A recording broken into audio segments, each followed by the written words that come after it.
y otras fibras regeneradas, sin contar el rayón, 1 millón de toneladas.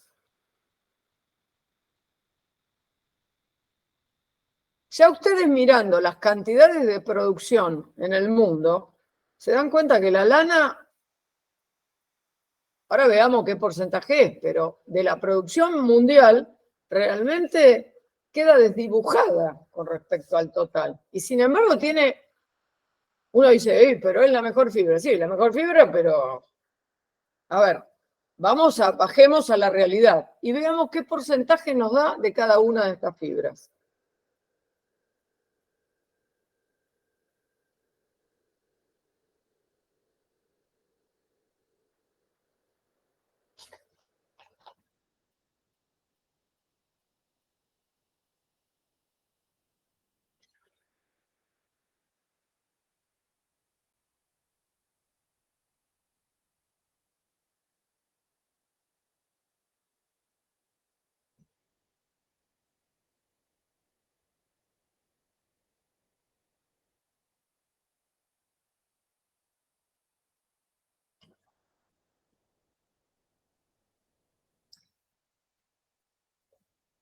¿Qué encontraron, por ejemplo, de porcentajes?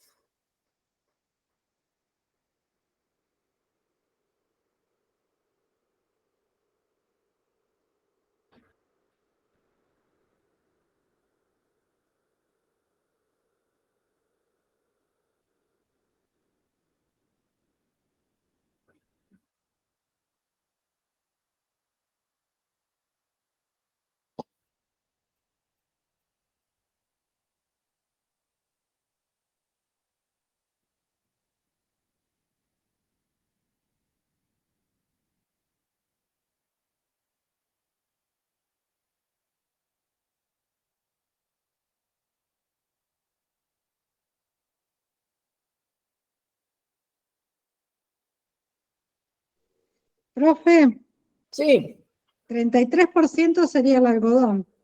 sí, más o menos entre un 32 y 33, sí. Y es 32,80 y pico. Y ahora Sí, por eso casi un 33, sí. me estoy quedando sin batería, me queda re poquito. Bueno, igual ya estamos por terminar, porque vamos a terminar un poquito antes. Para que ustedes tengan una idea, el algodón de la producción mundial representa el 32%, más o menos la tercera parte de todo lo que se produce en el mundo. ¿Sí? Más o menos, 33% sería la tercera parte. Estamos en la tercera parte. El poliéster solito es el 42%, más o menos, aproximadamente. Es un montón. Y las otras sintéticas, aparte del poliéster, son aproximadamente un 16%. Quiere decir que las sintéticas, otras, más el poliéster, que también es sintética, prácticamente son la mitad de la producción mundial. ¿Sí? Porque hacen un 48, un 50, no, más de la mitad. 42 más 16, estamos en 58. Las fibras sintéticas coparon absolutamente todo, ¿sí? Las regeneradas, el rayón es más o menos un 4%, pónganle, y las otras regeneradas un 1 y pico por ciento. O sea que las regeneradas pueden ser en total un 5 y pico, una cosa por el estilo. Pero el poliéster y las sintéticas, estamos hablando de un 58, 60% de la producción de todo el mundo. Quiere decir que las fibras naturales cada vez están, más allá de que dice hay una vuelta a lo natural, bla, bla, bla, bla, bla, bla, bla, bla, la realidad es que lo que se está produciendo es cada vez más sintético. Que por supuesto va a seguir mientras haya petróleo. Por lo menos estas sintéticas que son todas derivadas del petróleo. El petróleo no va a durar toda la vida. Está bien, yo no lo voy a ver, pero no va a durar siempre. Igual hay una cantidad de fibras en desarrollo derivadas de otras cosas, derivadas de la leche, derivadas del maíz, derivadas... Hay un montón de fibras. No nos vamos a meter en todo eso, pero hay muchas fibras ya, sobre todo del maíz, que no han tomado todavía la importancia que tiene porque van a seguir las sintéticas, los que están desarrollando esas fibras son en muchos casos los mismos que fabrican las fibras sintéticas que conocemos hoy. Entonces el negocio no se va a terminar.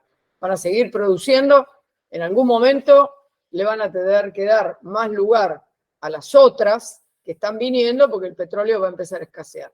Pero mientras haya petróleo, ustedes van viendo que el poliéster año tras año va escalando posiciones y el algodón va retrocediendo. En el año 2000 el algodón era la mitad de toda la producción mundial. El 50% era algodón, ¿sí? Y hoy el algodón es el 33%. Y las sintéticas, de repente, son casi el 60%.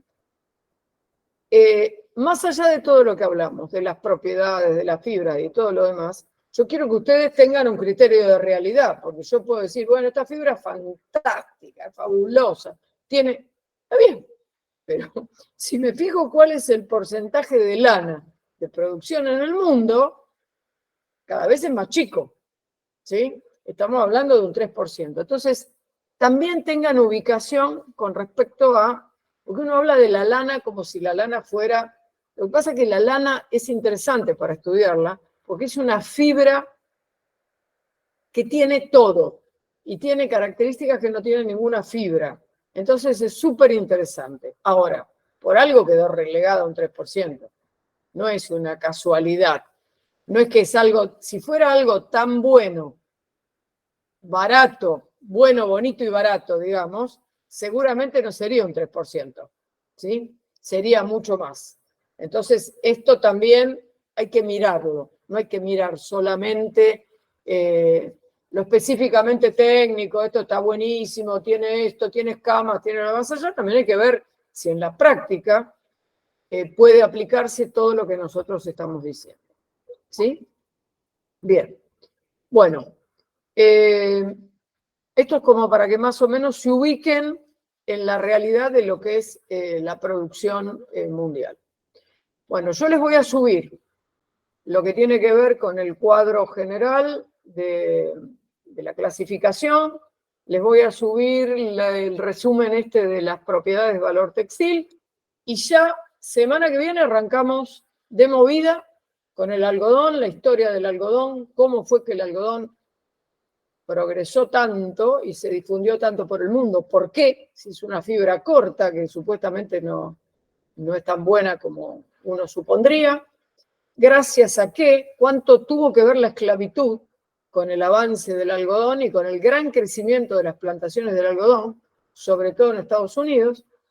Y vamos a ver después la lana, y qué incidencia tuvo la lana y cómo influyó también en la historia nuestra Argentina, cómo fue, digamos, un tema bastante discutido en época de Rosas, cuánto los ingleses hicieron para que nosotros siguiéramos recibiendo mercadería de afuera.